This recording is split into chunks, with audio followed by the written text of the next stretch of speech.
আসসালামু আলাইকুম এভরিওয়ান। আজকে আমরা এই ম্যাথের সমাধান দেখব।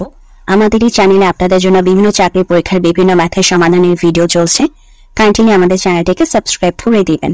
তো চলুন এখন আমরা আমাদের আজকের ম্যাথের সমাধানে নেমে পড়ি।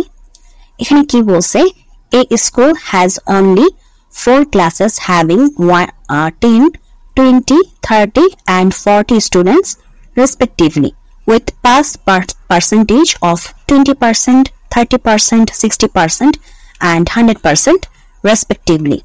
Find the pass percentage of the entire school. আচ্ছা, আমি আপনাদেরকে বাংলায় বুঝিয়ে নিচ্ছি। বলতেছে যে একটি স্কুলে 4টা ক্লাস আছে, মানে 4টা শ্রেণী আছে। মনে করেন এটা 1 ক্লাস 1, এটা হচ্ছে ক্লাস 2, এটা হচ্ছে ক্লাস 3, এটা হচ্ছে ক্লাস 4। এই 4টা ক্লাসে মনে করেন মানে ক্লাস 1 এ আছে 10টা স্টুডেন্ট, ক্লাস 2 তে আছে আমার 20টা স্টুডেন্ট, ক্লাস 3 তে হচ্ছে আমার 30টা স্টুডেন্ট, ক্লাস 4 এ আছে হচ্ছে আমাদের 40টা স্টুডেন্ট। এটা হচ্ছে আমাদের একটা স্কুলে 4টা ক্লাস আছে এবং 4টা ক্লাসের টোটাল স্টুডেন্ট আছে।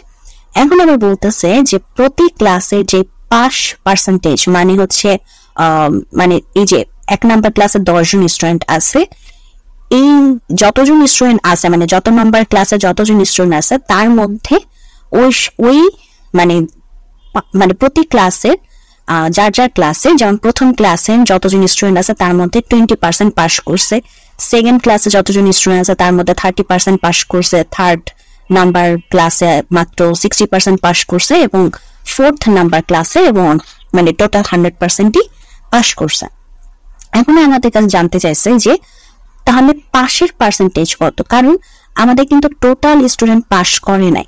সো আমাদের কাছে জানতে চাইছে যে আমাদের পাশের পার্সেন্টেজ তাহলে কত। তো ফার্স্ট আমরা একটু দেখে নিই যে আমাদের 4টি ক্লাসে, মানে আমাদের যে 4টা ক্লাস আছে এই 4টা ক্লাসের টোটাল স্টুডেন্ট কত। 4টা ক্লাসের মোট স্টুডেন্ট, আমাদের মোট শিক্ষার্থী কত, 10, 20, 30 আর হচ্ছে 40, তাই না? কারণ এই যে 10, 20, 30, 40 4টা ক্লাসে এরকম স্টুডেন্ট আছে, তাহলে আমাদের টোটাল স্টুডেন্ট আছে হচ্ছে আমাদের কত, 100 জন। ঠিক আছে, আচ্ছা এটা হচ্ছে একটা স্কুলে টোটাল স্টুডেন্ট আছে।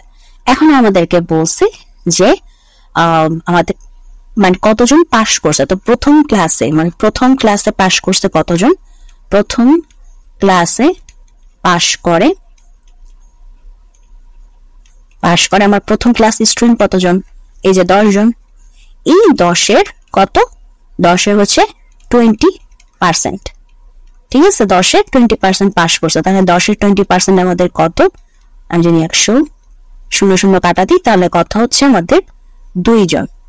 তাহলে প্রথম ক্লাস আমাদের পাস করছে 10 জনের মধ্যে মাত্র 2 জন। তাহলে এভাবে ঠিক একইভাবে দ্বিতীয় ক্লাসে পাস করছে কত, আমাদের দ্বিতীয় ক্লাস স্টুডেন্ট কত ছিল, 20 জন। তো 20 জনের মধ্যে পাস করছে কত পার্সেন্ট, 30% পাস করছে। সো 20 গুণ 30 ভাগ 100 0 কেটে দিই, তাহলে হচ্ছে আমাদের কত, 6 জন। আমাদের দ্বিতীয় ক্লাসে 20 জনের মধ্যে পাস করছে মাত্র 6 জন। তো আমাদের তৃতীয় ক্লাসে পাস করে 30 জনের মধ্যে 60%, 30 গুণ 60 ভাগ 100 0 কাটা 3 6 18 জন। তো 30 জনের মধ্যে আমাদের পাস করছে 18 জন 3 নাম্বার ক্লাসে, আর চতুর্থ ক্লাসে পাস করছে 100 জন, অর্থাৎ 40-র মধ্যে আমাদের হচ্ছে 100% পাস করছে। তাহলে হচ্ছে আমাদের, আমরা জানি যে আমাদের কি হবে, 40 মানে যত টোটাল জনই পাস করছে মানে সবাই, তাহলে 40 জনই পাস করছে। তাহলে এখন যদি আমরা মোট পাশের শিক্ষার্থী সংখ্যাটা যোগ দিই, মোট পাস করা শিক্ষার্থীর সংখ্যা, মোট পাস করা শিক্ষার্থীর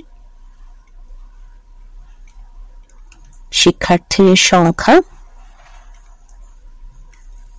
আমরা যদি যোগ দিই কত হবে, 2 যোগ 6 যোগ 18 যোগ 40, 2 যোগ 6 যোগ 18 যোগ 40। তো এটা যদি আমরা যোগ দিই তাহলে আমাদের হয় হচ্ছে 66 জন। তো এটা তো আমরা জানলাম যে মোট কতজন শিক্ষার্থী পাস করছে। আমাদের কাছে কিন্তু জানতে চাইছিল হচ্ছে পাস পার্সেন্টেজ জানতে চাইছে। তার মানে আমাদের 100-তে কতজন পাস করছে বা কত পার্সেন্টেজ পাস করছে সেটা জানতে হবে।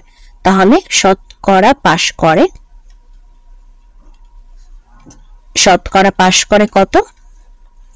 কতজন? 100 জনের মধ্যে 66 জন। আর যেহেতু আমাদের পার্সেন্টেজে নিতে হবে, সো 100% আমাদের গুণ যাবে, তাহলে আমাদের কত হবে? 66%। যদিও এমসিকিউ ক্ষেত্রে তো আমরা মুখে বলতে পারি যে যেহেতু 100 জনের মধ্যে 66 জন পাস করছে, আমাদের টোটাল স্টুডেন্ট ছিল 100 জন, তার মধ্যে 66 জন পাস করছে। এই যে আমাদের দেখেন আমরা বের করছিলাম আমাদের টোটাল স্টুডেন্ট কতজন ছিল? 100 জন। তো 100 জনের মধ্যে যেহেতু 66 জন পাস করছে, তাহলে পাস পার্সেন্টেজ তো অবশ্যই 66%, তাই না? বাট আমরা যদি রিটার্নের ক্ষেত্রে দেখতে চাই, তখন অবশ্যই আমাদেরকে এটা লিখে দেখিয়ে দিতে হবে যে এভাবে 66% হয়। ঠিক আছে?